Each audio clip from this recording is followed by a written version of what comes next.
मेरे प्यारे बच्चों, आप सभी का स्वागत है आपके अपने YouTube channel Aftab study classes में। आज के इस वीडियो में हम लोग बात करने वाले हैं कक्षा 10 के लिए हिंदी में जो आपके संस्कृत आती है उसका पहला पाठ आपका है वाराणसी। इसके बारे में हम लोग बात करेंगे और इस वीडियो में वाराणसी चैप्टर जो है उसको हम बिल्कुल कंप्लीट इसका हिंदी अनुवाद सीखेंगे। तो सबसे पहले आपको क्या करना है, आपको अपनी किताब निकाल लेनी है, किताब को साथ में लेकर बैठिएगा, ठीक है। तो यहाँ पे शुरू करेंगे हम लोग। देखिए आपके सामने यहाँ पर लिखा हुआ है वाराणसी सुविख्याता प्राचीना नगरी। यही लाइन आपकी किताब में भी लिखी होगी कि वाराणसी सुविख्याता प्राचीना नगरी। हम लोग क्या करेंगे यहाँ पर, हम लोग यहाँ पर एक एक शब्द को सीखते हुए चलेंगे। वाराणसी मतलब वाराणसी एक नगर का नाम है। सु माने होता है सुंदर, सु माने सुंदर। विख्यात, विख्यात माने होता है प्रसिद्ध यानी फेमस कहते हैं, जैसे आप इंग्लिश में फेमस या प्रसिद्ध। प्राचीना माने पुराना, नगरी माने नगर है। तो हम क्या कह सकते हैं इसको कह सकते हैं कि वाराणसी सुंदर, प्रसिद्ध, प्राचीन नगर है या प्राचीन शहर है। बताइएगा आपको एक लाइन समझ में आई? क्या कहेंगे इसे कि वाराणसी एक सुंदर, प्रसिद्ध, पुराना शहर है। इतना कह सकते हैं। आगे लिखेंगे इयम, इयम माने यह, लिख लीजिएगा चाहे किताब पर। इयम माने यह। विमल, विमल माने होता है स्वच्छ, साफ सुथरा, यह स्वच्छ। सलिल, सलिल कहते हैं जल को, यह स्वच्छ। सलिल मान हो जाएगा जल। तरंगायमान, तरंगों से युक्त, इसको कह सकते हैं यह स्वच्छ जल वाली, तरंगों से युक्त। क्या कहेंगे? यह स्वच्छ जल वाली, तरंगों से युक्त। आगे क्या लिखा हुआ है? गंगाया कूले स्थिता। गंगाया माने गंगा नदी के, कूले माने किनारे, और स्थिता माने स्थित है। ठीक है, तो आप लोग यहां तक समझे हैं। फिर देखते हैं एक बार कि इयम, इयम माने यह, विमल माने स्वच्छ, सलिल माने जल, तरंगाया माने तरंगों से युक्त। यह स्वच्छ जल वाली, तरंगों से युक्त, गंगाया कूले स्थितः, गंगा नदी के किनारे स्थित है। इतनी बात हुई क्लियर? अस्या घट्टानाम वलयाकृति पंक्तितः धवलायाम चंद्रिकायाम बहुराजते। अस्या माने इसके, घट्टा नाम माने घाटों की, इसके घाटों की, वलय आकृति, इसको क्या पढ़ेंगे? वलय आकृति माने घुमावदार आकृति, पंक्तितः पंक्तियां, मतलब इसके घाटों के घुमावदार आकृति वाली पंक्तियां। धवलायाम चंद्रिकायाम बहुराजते। धवल, धवल माने होता है सफेद कह सकते हैं, ठीक है, श्वेत कह सकते हैं। सफेद, चंद्रिकाया माने चांदनी में, बहुरास्ते माने बहुत सुंदर लगती हैं। क्या कहेंगे आप लोग कि इसके घाटों की घुमावदार आकृति। वलय आकृति माने क्या होता है? घुमावदार आकृति वाली पंक्तियां सफेद चांदनी में बहुत सुंदर लगती हैं। ये मैं आपको बिल्कुल सिंपल भाषा में समझा रहा हूं। अगर आप लोग इस तरह से याद कर लेंगे तो एग्जामिनर आपको कंप्लीट नंबर देगा। और अगर आप लोग हाई स्कूल की कंप्लीट तैयारी करना चाहते हैं तो आप आज ही हमारे इस चैनल के साथ जुड़ जाइएगा। वीडियो को आपने अगर अभी तक लाइक नहीं किया है तो आप लोग वीडियो को एक बार लाइक कर दीजिएगा। चैनल पर नए हैं तो चैनल के साथ जुड़ जाइएगा। साथ में इस वीडियो को अपने दोस्तों के पास शेयर भी कर दीजिएगा। आगे देखिएगा, अगणिता, आ माने नहीं, गणिता माने इसको गिना नहीं जा सकता। क्या कहेंगे? अगणिता माने अनगिनत यानी असंख्य कह सकते हैं। असंख्य। पर्यटक माने पर्यटक यानी असंख्य पर्यटक, पर्यटक उसे कहते हैं जो भ्रमण करने आते हैं, दूर दूर जगहों पर देखने जाते हैं क्या क्या है वहां पर। तो असंख्य पर्यटक। सुदूरेभ्य, सुदूरेभ्य दूर दूर देश से, नित्यम, नित्यम माने प्रतिदिन, नित्यम माने प्रतिदिन, अत आयन्ति यहाँ आते हैं। कहाँ की बात हो रही है? वाराणसी की। तो वाराणसी में आते हैं। अगणितः पर्यटकः माने अनगिनत पर्यटक। सुदूरेभ्य देश से, सुदूरेभ्य नित्यम मतलब दूर दूर देश से, नित्यम, नित्यम अत्र आयन्ति यहाँ आते हैं। अस्या, अस्या माने इसके, लिख लीजिएगा कॉपी पर। घट्टानाच घाटों की, शोभा माने शोभा को, विलोक माने देखकर, इसके घाटों की शोभा को देखकर, इमा बहु प्रशंसन्ति, इमा माने इसकी, बहु माने बहुत, प्रशंसन्ति माने प्रशंसा करते हैं। इसके घाटों की शोभा को देखकर इसकी बहुत प्रशंसा करते हैं। फिर आगे क्या कह रहा है कि वाराणस्याम प्राचीन काला देव, कि वाराणस्याम माने होता है वाराणसी में, क्या होता है वाराणसी में,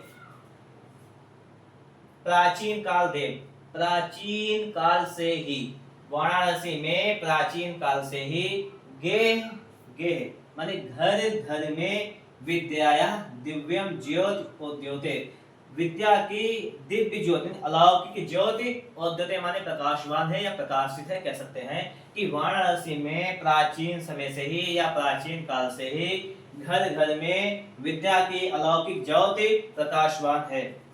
अधुना ये डा लिखा हुआ है, डा नहीं है आ है, ठीक है, आधुनिक आ, इसको लिखा जाता था पहले, ये इस बार का जो पुराना आ लिखा हुआ है, ठीक है, इस समय इसको हम लोगों को पता है कि इसमें ऐसा लिखते हैं, लेकिन ये पुराना आ लिखा हुआ है। तो अधुना अपि, अपि माने भी, तो अधुना माने आज भी, क्या कहेंगे अधुना माने आज भी या इस समय भी, अत्र माने यहाँ।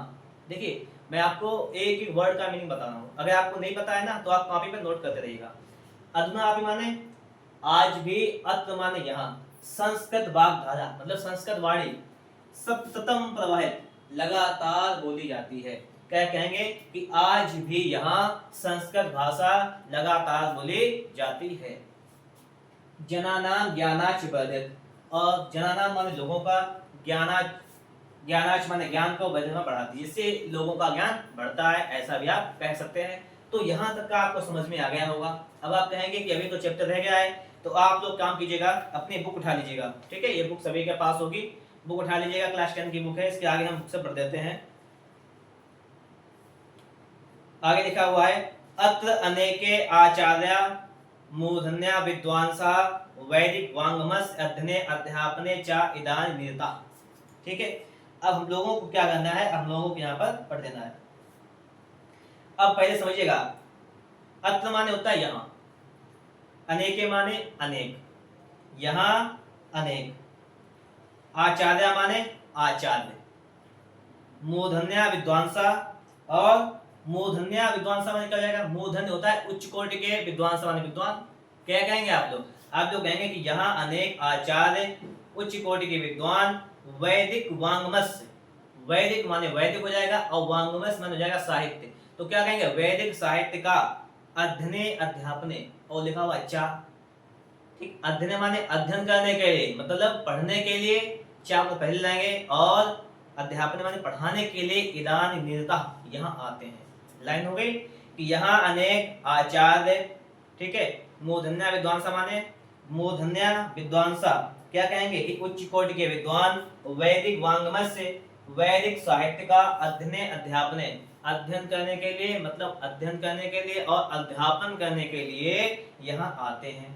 फिर आगे लिखा हुआ है ना केवलम भारतीय, ना केवल भारतीय, केवल भारत के लोग नहीं, अपित बल्कि वैदेशिका, विदेश के लोग भी, गीर्वाण वांग्या, गीर्वाण वांग्या कहते हैं संस्कृत भाषा का, आगे लिखा हुआ अध्ययनाय, अध्ययन करने के लिए, संस्कृत भाषा का अध्ययन करने के लिए, अत्र आगच्छन्ति, अत्र माने यहाँ, आगच्छन्ति माने आते हैं। क्या कहेंगे कि ना केवल भारतीय यानी केवल भारत के लोग नहीं, बल्कि विदेश के लोग भी संस्कृत भाषा का अध्ययन करने के लिए यहाँ आते हैं।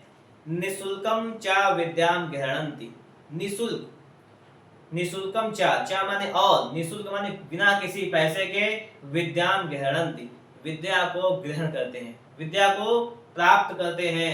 अत्र हिंदू विश्वविद्यालय, संस्कृत विश्वविद्यालय, काशी विद्यापीठम इत्येते त्रयः विश्वविद्यालय सन्ति। इसका मतलब समझिएगा, अत्र माने यहाँ, ना पता हुआ करे तो मीनिंग लिख दिया करो, ठीक है, मैं आपको बता चुका हूँ।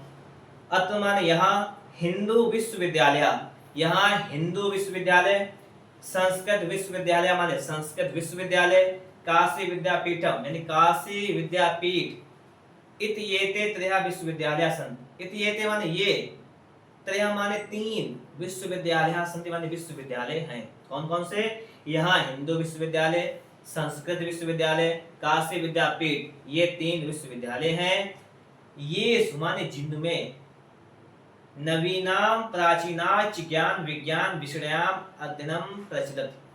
ये माने जिनमें, नवीनाम माने नए, प्राचीना और प्राचीन, चा लास्ट में लिखा होगा, चा मान होता है और, तो और प्राचीन नए और पुराने ज्ञान विज्ञान विषयाम अध्ययन प्रचलित, ज्ञान विज्ञान के विषय पर अध्ययन चलता है। आगे देखिएगा अगला पैराग्राफ क्या कह रहा है। ऐसा नगरी संस्कृत, ऐसा नगरी भारतीय संस्कृते संस्कृत भाषाश्च केंद्र स्थलम अस्ति। ऐसा नगरी, ऐसा माने ऐसी, नगरी माने नगर, ऐसा नगर या यह नगरी भारतीय संस्कृति माने भारतीय संस्कृत, संस्कृत भाषाश्च और संस्कृत भाषा का केंद्र स्थलम अस्ति, केंद्र स्थल है। इतएव माने यहीं से ही संस्कृत वाङ्मयस्, संस्कृत साहित्य की, संस्कृतेश और संस्कृत का, आलोका माने आलोक यानी प्रकाश, सर्वत्र प्रस्तुतः सभी जगह फैला हुआ है। क्या कहेंगे कि यहीं से ही संस्कृत साहित्य और संस्कृत का प्रकाश सभी जगह फैला हुआ है। आगे देखिएगा आगे क्या लिखा हुआ है। मुगल युवराज दारा सिकोहा अत्रागत्य भारतीय दर्शन शास्त्रनाम अध्ययनम अकरोत्। मुगल युवराज माने मुगल युवराज, विसर्ग हटानी है सिर्फ, मुगल युवराज दारा सिकोहा माने दारा सिकोहा ने अत्रागत्य यहाँ आकर भारतीय दर्शन शास्त्रनाम अध्ययनम अकरोत्, भारतीय दर्शन शास्त्र का अध्ययन किया।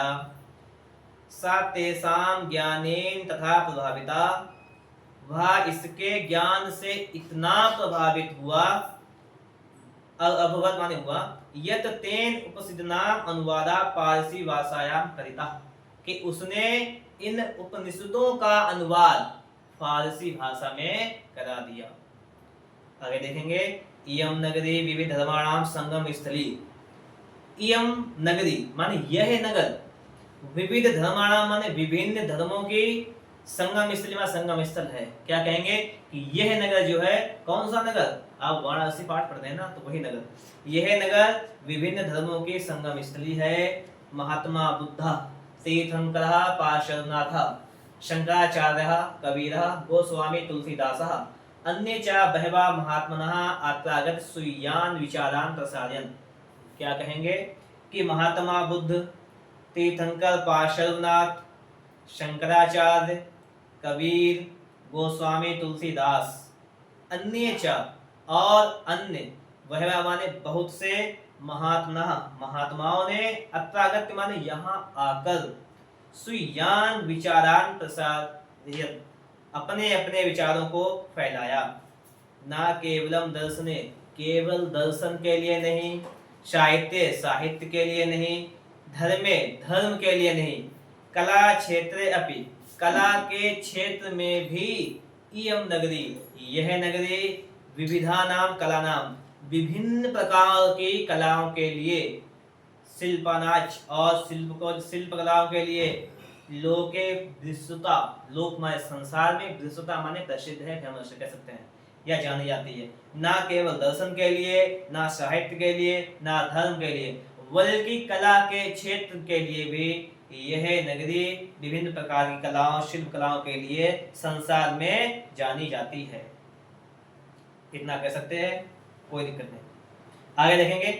अतत्यः माने यहाँ की, कौशे शाटिका यानी यहाँ की रेशम की साड़ियां, देशे देशे सर्वत्र स्पंदते, देश देश में यानी देश विदेश हर जगह पहनी जाती है। अत्यः प्रस्तर मूर्तियां प्रतिथा, अत्यः माने यहाँ की, प्रस्तर मूर्तियां माने पत्थर की मूर्तियां, प्रतिथा माने प्रसिद्ध हैं, यहाँ की पत्थर की मूर्तियां प्रसिद्ध हैं। इयम निजा प्राचीन परंपरा इदानपि परिपाल्यते, इदानीम माने यह, निजा माने अपनी, प्राचीन परंपरा, प्राचीन परंपरा का, इदानीमपि माने आज भी, परिपालित परिपालन कर रही है, मतलब यह नगरी आज भी प्राचीन परंपराओं का परिपालन कर रही है। तथैव गीयते कवि, इसीलिए कवियों के द्वारा गाया गया है। किसके द्वारा? कवियों के द्वारा गाया गया है। क्या गाया गया है? मरणम मंगलम यत् विभूतिश्च विभूषणम कौपीनम यत कौसेयम सा काशी केन नियते। मरणम मंगलम, यत माने जहां, तो क्या कहेंगे, यत पहले लगाएंगे कि लगाएंगे कि जहां मरना, मंगलम माने कल्याणकारी हो, मंगल हो, कल्याणकारी हो। विभूतिश्च विभूषणम, च माने और, विभूति माने क्या होती है, भस्म। विभूतिश्च विभूषणम माने कहेंगे कि जहां के विभूति ही आभूषण हो। विभूति यानी क्या होता है पता है, भस्म जिसे कहते हैं, नहीं राख होती है, वही भस्म, ठीक है। कोपीनम यत कौशयम सा काशी केन नियते, यहाँ पे कहेंगे कौपीनम यत कौशेयम, मतलब क्या है कि जो यहाँ पर लोगों को, जब लोगों की मृत्यु जाती है तो उन्हें रेशम की नौवट पहनाई जाती है। सा काशी केन नियते, ऐसी काशी की तुलना किससे कर सकते हैं, अर्थात कहने का मतलब है कि ऐसी काशी की तुलना किसी से भी नहीं की जा सकती। तो मेरे बच्चों, आपका ये संस्कृत का पाठ था वाराणसी, जिसको मैंने कंप्लीट किया है। आपका काम बनता है कि आप इस वीडियो को एक दो बार देखें, साथ में किताब को लेकर बैठें, ताकि आप लोग इसको बेहतर तरीके से सीख सकें। अगर वीडियो पसंद आया है तो इसे आप लोग एक बार लाइक कर दीजिएगा, और साथ साथ में इस वीडियो को अपने दोस्तों के पास शेयर कर दीजिएगा, ताकि सभी बच्चे सीख सकें। और आप अगर अन्य विषयों की तैयारी करना चाहते हैं तो उसके साथ जो भी सीखना चाहते हैं तो उसके लिए आप हमारे चैनल से जुड़ जाइएगा। मिलेंगे आपको एक नेक्स्ट वीडियो में नेक्स्ट टॉपिक के साथ।